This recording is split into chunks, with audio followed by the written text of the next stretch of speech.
नमस्कार। मैं doctor PC आचार्य, सह आचार्य हिंदी विभाग, doctor BR Ambedkar college Shri Ganganagar से आपसे मुखातिब हूँ।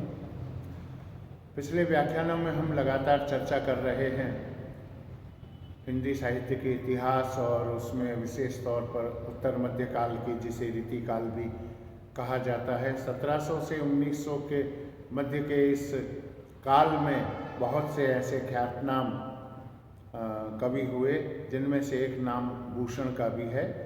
कहीं न कहीं वीर रस की कविताओं और शिवाजी जैसे चरित्रों को समक्ष लाने के कारण से भूषण का नाम विशेष आदर के साथ हिंदी साहित्य के इस काल में लिया जाता रहा है। आइए भूषण पर एक परिचयात्मक चर्चा हम यहाँ पर करते हैं। वीर रस के ये प्रसिद्ध कवि चिंतामणि और मतीराम के भाई थे। इनका जन्म काल संवत 1670 है। चित्रकूट के सोलंकी राजा रुद्र ने इन्हें कवि भूषण की उपाधि दी थी। तभी से ये भूषण के नाम से ही प्रसिद्ध हो गए। इनका असल नाम क्या था इसका पता नहीं। ये कई राजाओं के यहाँ रहे। अंत में इनके मन में और इनके मन के अनुकूल आश्रयदाता, जो इनके वीर काव्य के नायक भी हुए, छत्रपति महाराज शिवाजी मिले। पन्ना के महाराज छत्रसाल के यहाँ भी इनका बहुत बड़ा मान हुआ।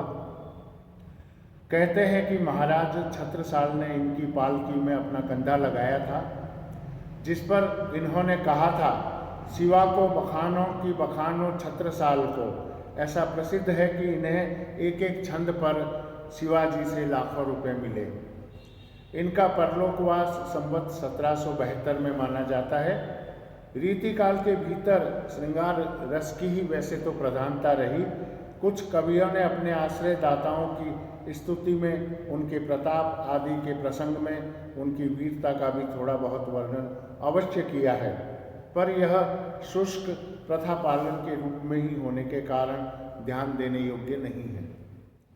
ऐसे वर्णनों के साथ जनता की हार्दिक सहानुभूति कभी हो नहीं सकती थी, पर भूषण ने जिन दो नायकों की कृति को अपने वीर काव्य का विषय बनाया, वे अन्यान्य दमन में तत्पर, हिंदू धर्म के संरक्षक, दो इतिहास प्रसिद्ध वीर थे।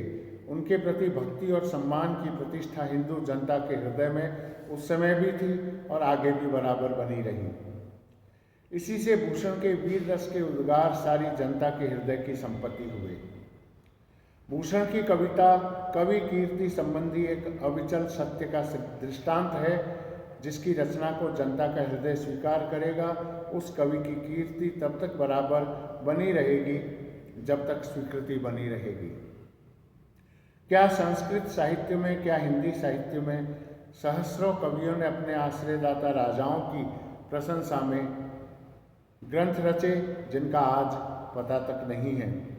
पुरानी वस्तु खोजने वालों को ही कभी कभी किसी राजा के पुस्तकालय में, कहीं किसी के घर में, किसी कोने में दो चार रचनाएं मिल जाती हैं। जिस भोज ने दान दे देकर अपनी इतनी तारीफ कराई, उसके चरित्र काव्य भी कवियों ने लिखे होंगे, पर उन्हें आज कौन जानता है। शिवाजी और छत्रसाल की वीरता के वर्णनों को कोई कवियों की झूठी खुशामद नहीं कह सकता। वे आश्रयदाताओं की प्रशंसा की प्रथा के अनुसरण मात्र नहीं थे। इन दो वीरों का जिस उत्साह के साथ सारी हिंदू जनता स्मरण करती है, उसी की व्यंजना भूषण ने की है। वे हिंदू जाति के प्रतिनिधि कवि हैं। जैसा कि आरंभ में कहा गया है, शिवाजी के दरबार में पहुंचने के पहले वे और राजाओं के पास भी रहे। उनके प्रताप आदि की प्रशंसा भी उन्होंने अवश्य ही की, पर वह ज़्यादा नहीं टिकी। पीछे से भूषण को भी अपनी उन रचनाओं से विरक्ति ही हुई होगी। इनके शिवराज भूषण, शिवा बावनी और छत्रसाल दशक ये ग्रंथ ही मिलते हैं। इनके अतिरिक्त 3 ग्रंथ और कहे जाते हैं: भूषण उल्लास, दूषण उल्लास और भूषण हजारा। जो कविताएं इतनी प्रसिद्ध हैं, उनके संबंध में यहाँ ये कहना कि वे कितनी ओजस्विनी और वीर दर्पपूर्ण है, पृष्ठ पेषण मात्र होगा। यहाँ इतना ही कहना आवश्यक है कि भूषण वीर रस के ही कवि थे। इधर इनके दो चार कवित्व श्रृंगार के भी मिले हैं, पर वे गिनती के योग्य नहीं हैं। रीतिकाल के कवि होने के कारण भूषण ने अपना प्रधान ग्रंथ शिवराज भूषण अलंकार के ग्रंथ के रूप में बनाया, पर रीति ग्रंथ की दृष्टि से अलंकार निरूपण के विचार से ये उत्तम ग्रंथ नहीं कहा जा सकता। लक्षणों की भाषा भी स्पष्ट नहीं है और उदाहरण भी कई स्थानों पर ठीक नहीं है। भूषण की भाषा में ओज की मात्रा तो पूरी है, पर वह अधिकतर अव्यवस्थित है। व्याकरण का उल्लंघन प्रायः है और वाक्य रचना भी कहीं कहीं गड़बड़ है। इसके अतिरिक्त शब्दों के रूप भी बहुत बिगाड़े गए हैं और कहीं कहीं बिल्कुल गढ़ंत के शब्द रखे गए हैं, पर जो कवित्व इन दोषों से मुक्त हैं वे बड़े ही सशक्त और प्रभावशाली हैं। कुछ उदाहरणों से ये बात और पुष्ट हो सकती है। उन्होंने लिखा है, इंद्र जिमी जृंभ पर, बाणवसु अंभ पर, रावण सदंभ पर, रघुकुल राज हैं, पौन बारी वाह पर, शंभु रतिनाह पर, ज्यों सहस्र बाहु पर, राम द्विज राज हैं। दावा ध्रुव दंड पर, चीता मृग झुंड पर, भूषण वितुंड पर, जैसे मृगराज हैं। तेज तम अंश पर, कान जिमी कंस पर, ज्यों मलेच्छ वंश पर, शेर शिवराज है।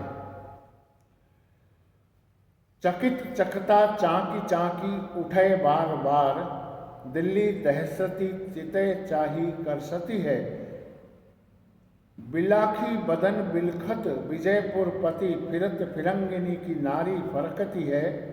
थर थर कांपत कुतुब शाही गोलकुंडा, हरी हबस भूप वीर बरकती है।